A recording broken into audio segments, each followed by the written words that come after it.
Episode number 11। Kavya खिड़की के पास बैठी गहरी सोच में डूबी थी।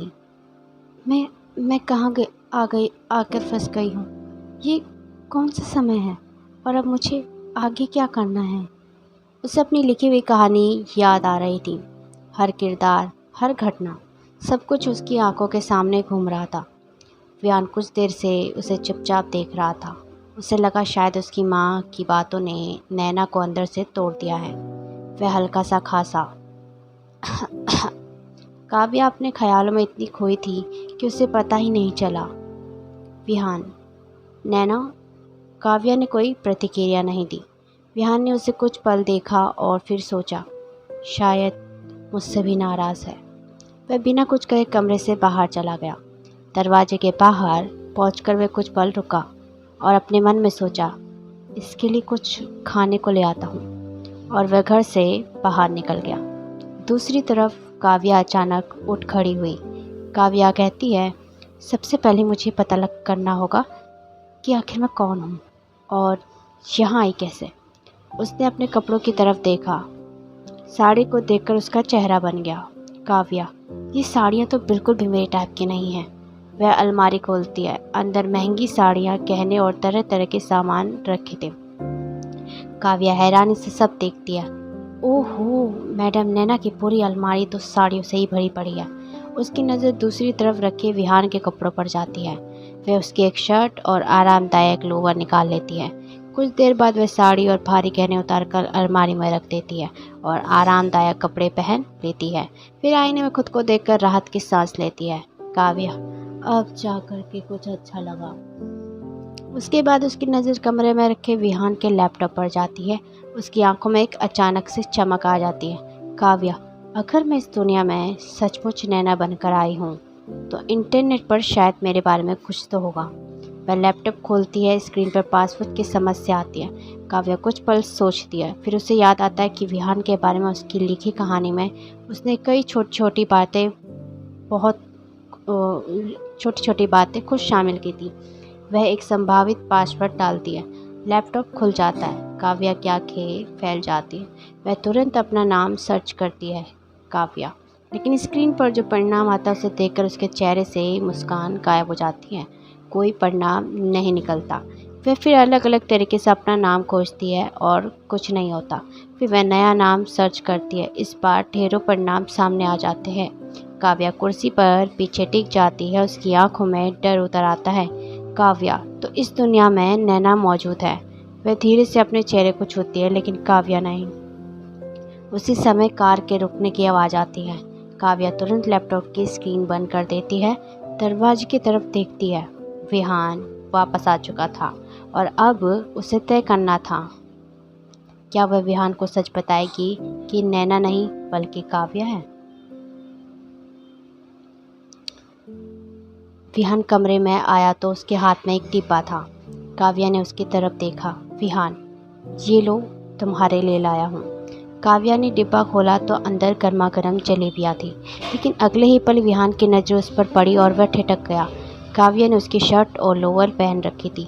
विहान, नैना, तुमने मेरे कपड़े क्यों पहने हैं। काव्या थोड़ा झेपते हुए बोली।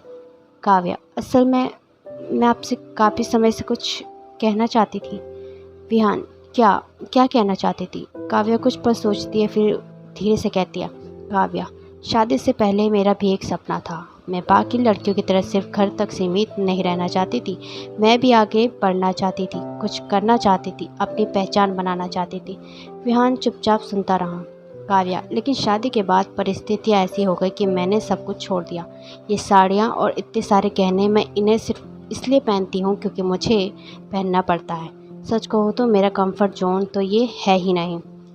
वह अपनी शर्ट की तरफ इशारा करती है और कहती है, ये मेरा कंफर्ट जोन है। विहान उसे देखता रहा और अचानक उसके दिमाग में श्रेया की तस्वीर उभर आई। श्रेया भी तो कुछ ऐसे ही थी। उसे भारी पारंपरिक कपड़े पसंद नहीं थे।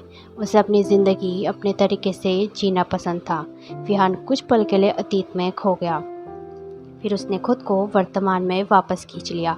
आज जो कुछ हुआ था और पिछले 5-6 सालों में नैना ने जिस तरह बिना शिकायत सब सहा था, विहान ने आखिरकार एक फैसला कर लिया। विहान, ठीक है। काव्या ने हैरानी से उसे देखा। क्या? अगर तुम अपने सपने पूरा करना चाहती हो तो करो। काव्या की आंखें चमक उठी। विहान, तुम्हें अपनी ज़िंदगी अपने तरीके से जीने की पूरी इजाज़त है। तुम्हें हर वक्त किसी की पसंद के हिसाब से कपड़े पहनने या ज़िंदगी जीने की ज़रूरत नहीं है। काव्या खुशी से लगभग उछल पड़ती है। काव्या, क्या बात कर रहे हैं आप? आप सच कह रहे हैं बिम्बार जी?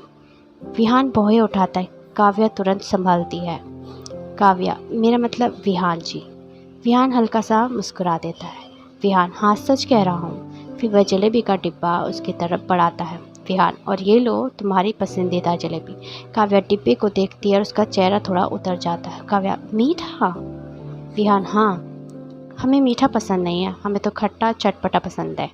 विहान अचानक रुक जाता है। उसके चेहरे में फिर वही पुरानी याद दस्तक देती है। श्रेया, नो स्वीट, मुझे खट्टा और तीखा और चटपटा पसंद है, तुम्हें तो पता है ना विहान। विहान की आंखों में एक पल के लिए अतीत तैर जाता है। वह धीरे से पूछता है। विहान, लेकिन कल तक तो तुम्हें जलेबियाँ फेवरेट हुआ करती थी। काव्या के मुंह से तुरंत निकल जाता है। अरे कहाँ यार। वह अचानक रुक जाती है। विहान उसे खोने लगता है। यार? काव्या के चेहरे का रंग बदल जाता है। विहान, नैना ऐसे बात नहीं करती थी। काव्या मन ही मन सिर पकड़ लेती है। बच गई तो बहुत बड़ी बात होगी। नैना थोड़ी हूँ मैं तो काव्या हूँ, और नैना का ये पूरा किरदार भी मैंने ही लिखा था। विहान उसे गौर से देखता है। विहान, आज तुम कुछ बदली बदली लग रही हो। काव्या तुरंत मुस्कुरा देती है। काव्या, वो आपने आज मुझे इतना बड़ा तोहफा दिया ना, तो ज़रा ज़ुबान फिसल गई। विहान कुछ पल उसे देखता है, फिर अचानक हंस पड़ता है। ओह गॉड, लेकिन ये बदलाव अच्छा लग रहा है। कम से कम इतने सालों में तुमने जी के अलावा कुछ तो बोला। काव्या भी हंस देती है। काव्या, जी जी जी। विहान हंसते हुए सिर हिलाता है। काव्या फिर जलेबी की डिब्बे को देखती है। काव्या, अब इस जलेबी का क्या करें? वैसे तो मुझे पसंद नहीं है, लेकिन आप इतने प्यार से लेकर आए हैं तो। वह एक जलेबी उठाती है। काव्या, खा ही लेती हूँ। विहान मुस्कुराता है और बाथरूम की तरह चल पड़ता है। दरवाज़ा बंद होते ही काव्या की मुस्कान धीरे धीरे गायब हो जाती है। वह जलेबी को हाथ में पकड़े सोचती है। विहान को हर छोटी बात में श्रेया ही की याद आती है, और पहली बार उसे एहसास होता है जिस कहानी को वह बदलना चाहती है उसमें अतीत अभी भी बहुत जिंदा है।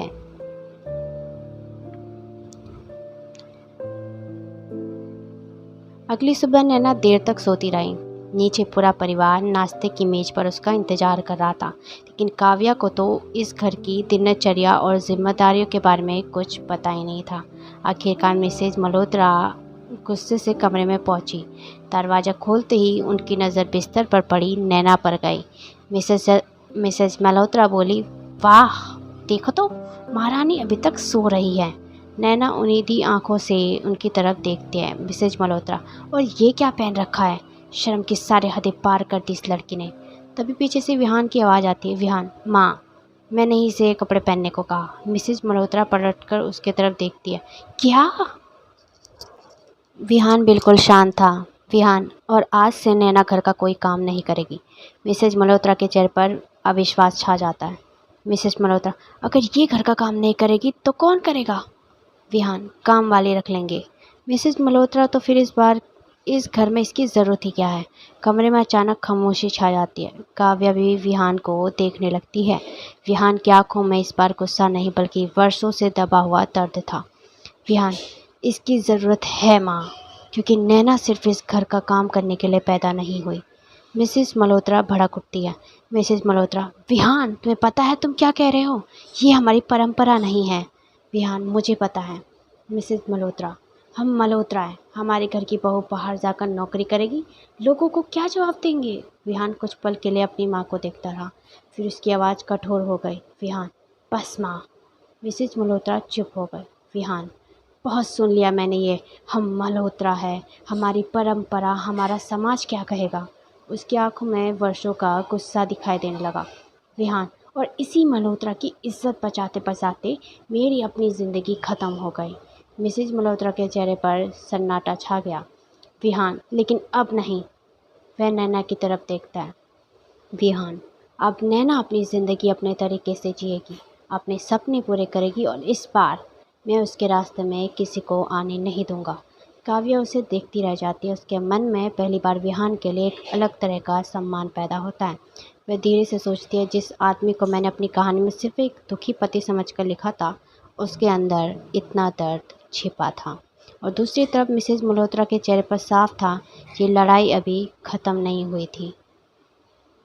विहान अपनी माँ के सामने खड़ा था। उसकी आवाज़ में गुस्सा कम और वर्षों की थकान ज़्यादा थी।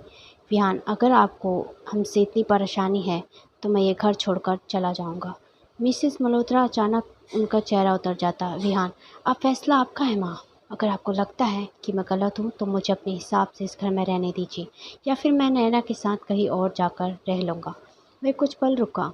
विहान, क्योंकि इस तरह मैं नहीं जी सकता। मिसेस मल्होत्रा उसे अविश्वास से देखने लगी। विहान, ये ज़माना बदल चुका है माँ। आप समझती क्यों नहीं? ये आपका पुराना ज़माना नहीं है, जहाँ बहू की पूरी ज़िंदगी सिर्फ घर और रसोई तक सीमित होती थी। विहान की बात थोड़ी नरम पड़ती है।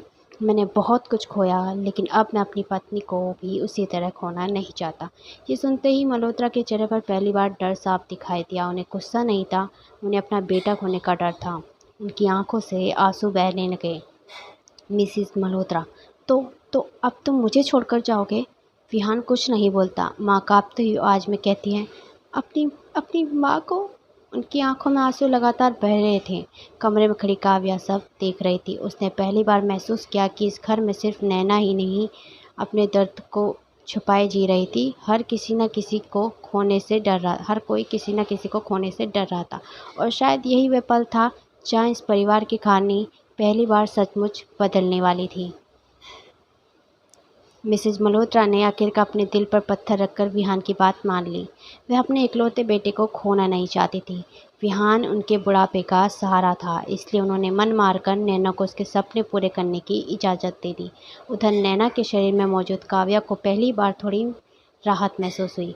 कम से कम अभी के लिए मुझे इस घर में अपनी ज़िंदगी अपने तरीके से जीने की इजाज़त मिलेगी।